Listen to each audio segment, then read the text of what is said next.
ঠাকুরের রাঙারাতুল চরণে, পরমারাধ্যা জগৎজননীর রাঙারাতুল চরণে, পরম পূজ্যপাদ শ্রী শ্রী বরদার রাঙারাতুল চরণে, বর্তমান আচার্যদেবের রাঙারাতুল চরণে তথা অবিনবাবুর রাঙারাতুল চরণে অসংখ্য কোটি প্রণাম নিবেদন করি।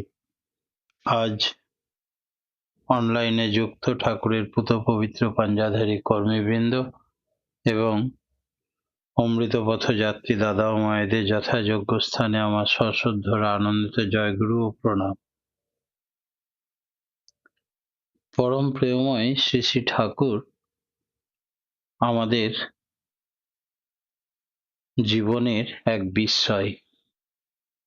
তিনি প্রত্যেকটা মানুষের এই কলিযুগে পূর্ণ ব্রহ্ম নারায়ণের আবির্ভাব হওয়ায় তিনি সবকিছুরই কারণ জানালেন। আমাদের ভাইটাল ভাইব্রেশন, যে নাম ধ্যানের মূল উদ্দেশ্য, যেটা ফলে মানুষ বহুভাবে উপকৃত হতে পারে, সবকিছু ধরা পড়তে পারে।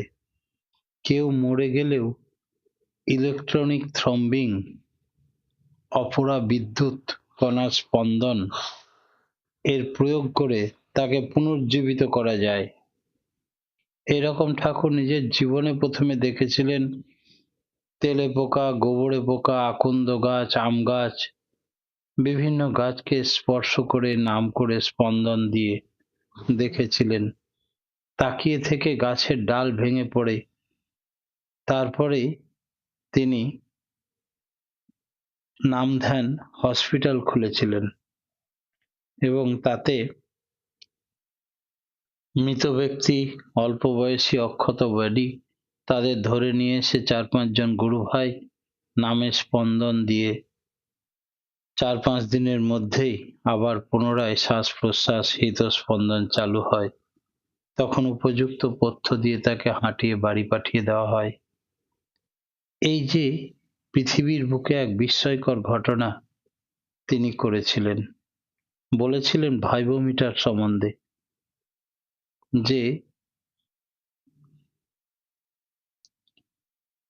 একদিন পাটনার এক surgeon, plastic surgeon doctor N Sinha, তিনি ঠাকুরের কাছে এসেছিলেন 1965 সালে।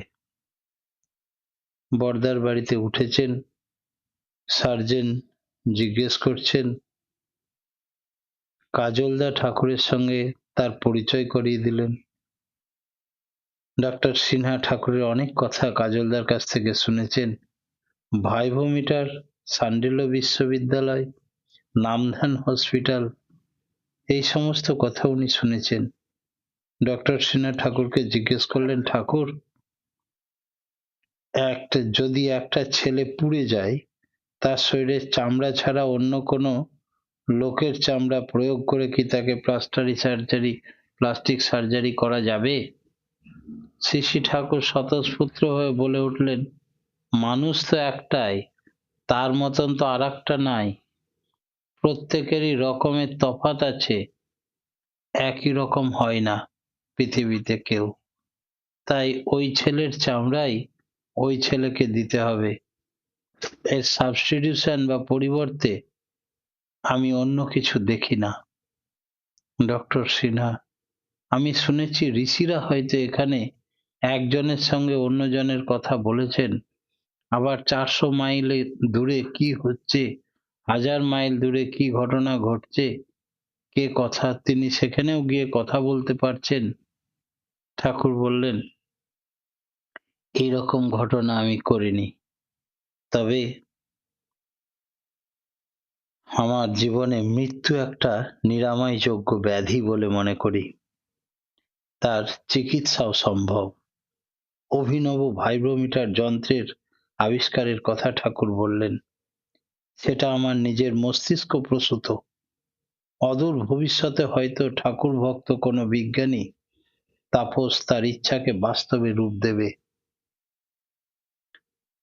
অ্যাটমিক গান, স্কিজো, ডেথ ভাইরাস ইত্যাদির কথা বললেন ঠাকুর। শ্যামাচরণ মুখার্জিদা ঠাকুরের অনুগত এক ভক্ত, তার বড় ছেলে ডক্টর আদিত্য মুখার্জি, তার মা, ভাই, আত্মীয় স্বজন কলকাতা থেকে দেওঘরে এসছেন ঠাকুর দর্শনে। 1962 সাল। আদিত্যদা কলকাতা বিশ্ববিদ্যালয় থেকে ফিজিক্সে MSc first class first nuclear physics নিয়ে গবেষণা করছেন। আমেরিকাতেও গেছেন। তাদের সবাইকে দেখে ঠাকুর খুব খুশি হলেন। আদিত্যদা কয়েকদিন এখানে আশ্রমে কাটাচ্ছেন। মাঝে মধ্যে ঠাকুরের সঙ্গে কথাবার্তা বলছেন। কথায় কথায় ঠাকুর আদিত্যদাকে জিজ্ঞেস করলেন, অ্যাটমিক গান, পারমাণবিক বন্দুক বুঝেছেন কাকে বলে? আদিত্যদা অবাক হয়ে বললেন, না, কখনো শুনিনি। সেটা কি জিনিস ঠাকুর? শ্রী ঠাকুর সহজভাবে বললেন, যেমন রাইফেল আছে একটা ছোট্ট যন্ত্র, তেমনি এটা একটা যন্ত্র, একটু রকমারি। কোথাও হয়তো আগুন লেগেছে, আপনি এই অ্যাটমিক বা পারমাণবিক বন্দুক নিয়ে গিয়ে সেখানে কন্টিনিউ ফায়ার করলে আগুন নিভে গেল। এই কাজে লাগাতে পারেন। ঠাকুর এরকম কত কথা, কত অ্যাডভান্স মাথায় এসেছিল। কোথাও হয়তো আগুন লেগে গেল আর চট করে তা বন্ধ করা যায় বা নিভিয়ে দেওয়া যায়, এসব তখন কারোর মাথায় আসেনি। ঠাকুর বললেন যে, আমার মাথায় অনেক কিছু আসে, কিন্তু আমি তেমন উপযুক্ত লোক পাই না সেগুলো ধরে রাখার। তাহলে সৎসঙ্গের আন্দোলন আরো এগিয়ে যেত। শ্রী ঠাকুর আদিত্যদাকে আরেকবার বললেন, গোপাল, আদিত্যদার বাবাকে, আরো কয়েকজন মিলে টিবি রোগের একটা ওষুধ বার করেছিলাম আমি। ঔষধটার নাম দিয়েছিলাম স্কিজো। তাতে অনেক টিবি রোগী ভালো হয়েছিল। এখনো ওই রোগের ওষুধ বাজারে আসেনি। আমার মনে হয় স্কিজোর সাথে স্ট্রেপ্টোমাইসিন মিলিয়ে দিলে রোগের উপশম আরো তাড়াতাড়ি হয়ে যাবে, ফলও ভালো হবে। কথায় কথায় দয়াল আদিত্যদাকে বললেন, মরে গেলে কি হয় তা যদি জানা যায়, তবে তার বাঁচার পথ নিশ্চয় বার করা যাবে। এইগুলো নিয়ে একটু গবেষণা করুন না। জীবন্ত অবস্থায় প্রাণীমাত্রই একটা কম্পন থাকে, আর মৃত অবস্থায় আর এক রকমের কম্পন হয়। কোনো প্রাণী জীবন্ত অবস্থার ভাইব্রেশন মেপে যদি ওই প্রাণীর জীবন্ত অবস্থার কম্পন এই দুইয়ের কম্পেয়ার করে যে ঘাটতিটুকু থাকে, সেটা ওই প্রাণীর মধ্যে মৃত প্রাণীর শরীরে প্রবেশ করাতে পারে, সঞ্চারিত করা যায়, তাহলে সে আবার জীবিত হয়ে উঠতে পারে। এই সব কথা বললে লোকে আমাকে পাগল টাগল বলবে, কিন্তু আমি চাই ভাইব্রোমিটার যন্ত্র আপনারা তাড়াতাড়ি আবিষ্কার করে ফেলুন।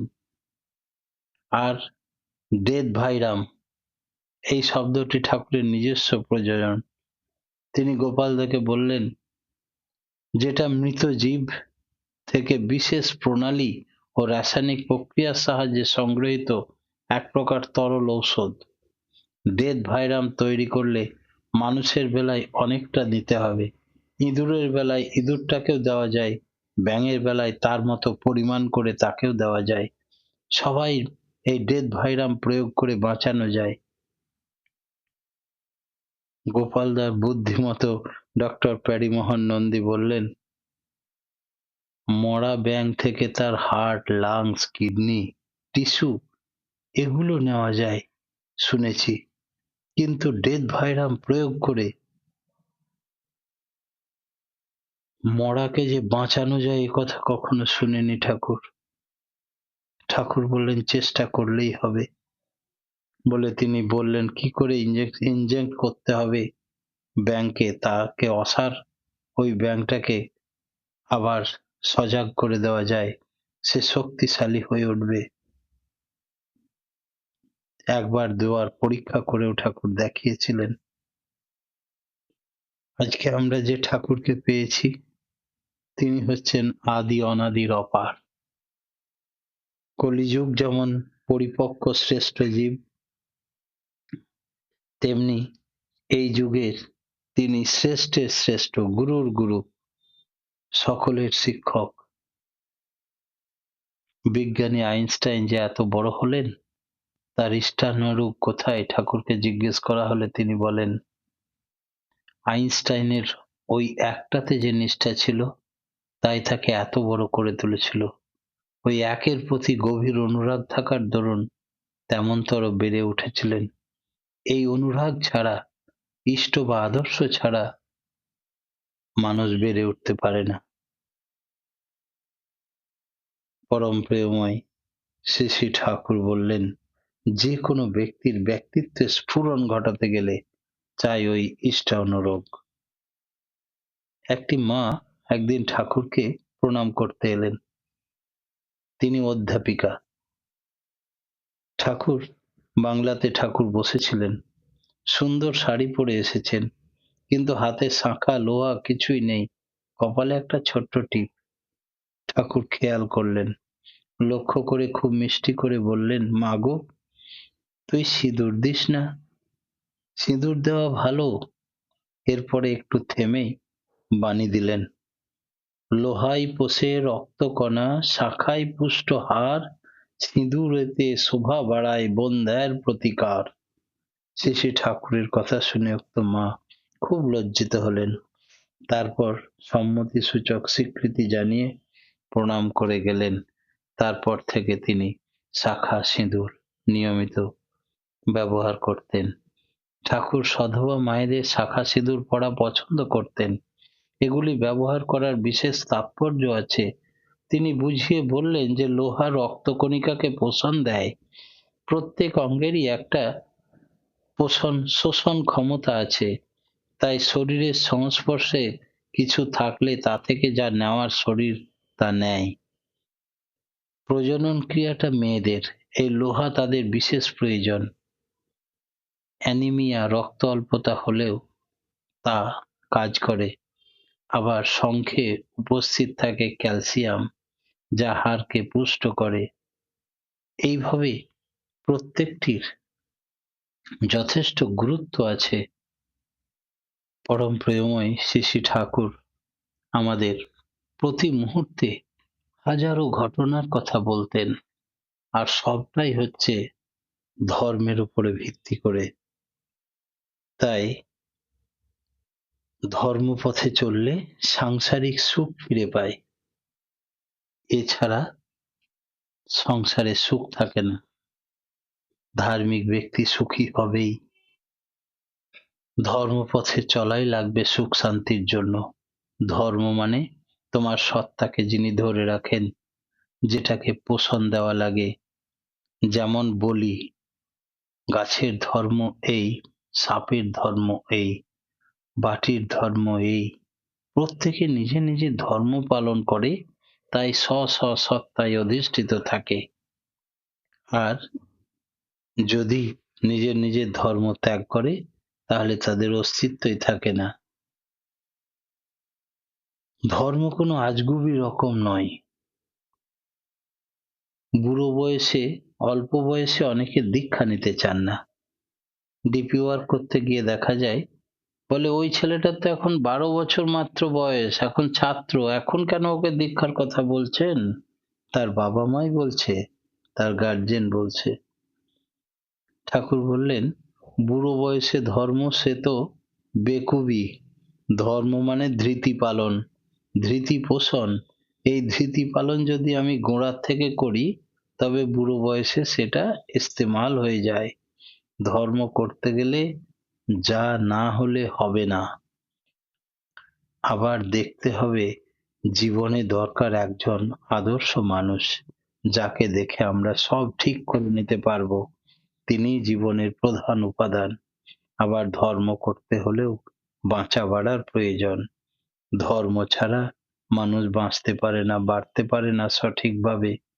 তাই তিনি শিক্ষক, তিনি বাঁচা বাড়ার মূল।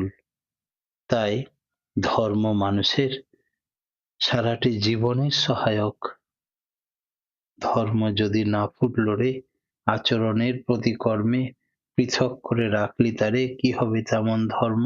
ধর্মে ধর্ম ধৃ ধাতু থেকে এসছে, সত্তাকে ধরে রাখে।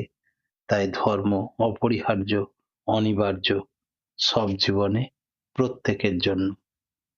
ধর্ম মানে ধৃতি, যা নিয়ে আমরা অস্তিত্ব বর্ধিত হয়ে থাকি। এগুলি কোনোটাকে বাদ দিয়ে আমরা বাঁচতে পারি না। ধর্ম পালন মানে ধৃতি পালন, যা নিত্য আচরণীয় ব্যাপার। নিজে না করলে অপরকে করানো যায় না। ধর্ম মানে যা ধরে রাখে। তাই ধর্মকে সব কিছুরই আছে। দালানের ধর্ম আছে, ইটের ধর্ম আছে, কাঠের ধর্ম আছে, সকলের অস্তিত্ব তাই বজায় আছে। নাস্তিকরা নাকি ধর্ম মানে না। ঠাকুর বললেন যে নাস্তিক কথাটার মধ্যেই তো ভুল। অস্তিত্ব আছে যার, সে নাস্তিক হবে কি করে? নিজের অস্তিত্বকে স্বীকার করলেই তো ধর্মকে পালন করা হয়। ধর্ম আছে প্রত্যেকের, তাই অস্তিত্ব থাকলে ধর্ম পালন করে। ধর্ম মানে ধী ধাতু থেকে এসছে, পোষণ দানে। ধৃতি পালন করতে বহু পরীক্ষা নিরীক্ষা করা হয়েছে। দেখা গেছে যে আদর্শে অটুট নিষ্ঠা নিয়ে থাকে, সে সব দিক দিয়ে বেঁচে বেড়ে ওঠে সুন্দরভাবে।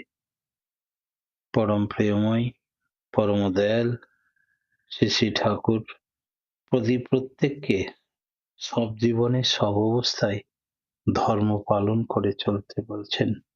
তবে ধর্মান্তর কখনো নয়। ধর্মের কখনো অন্তর হয় না, ধর্মের পরিবর্তন হয় না। ধর্মের প্রত্যেকের এক, এ কখনো নষ্ট করতে নেই। নিজের আচার আচরণ, যে ধর্মীয় অনুষ্ঠান, সেগুলোকে কখনো নষ্ট করে দিতে নেই। সেই জন্যে ধর্মান্তর নীতির বিরোধী ছিলেন শ্রী শ্রী ঠাকুর। যে ধর্মেই বিশ্বাসী হোক না কেন, সে নিজের ধর্মেই যদি কংক্রিট হয়, সঠিক হয়, তাতেই তার বাঁচা বাড়ার মন্ত্র নিহিত আছে, তাতেই তার কল্যাণ নিহিত আছে। পরম পিতার রাঙা রাতুল চরণে প্রত্যেকের সার্বিক মঙ্গল প্রার্থনা জানিয়ে আজকের মতো আমার ক্ষুদ্র বক্তব্য এখানেই শেষ করলাম। জয় গুরু।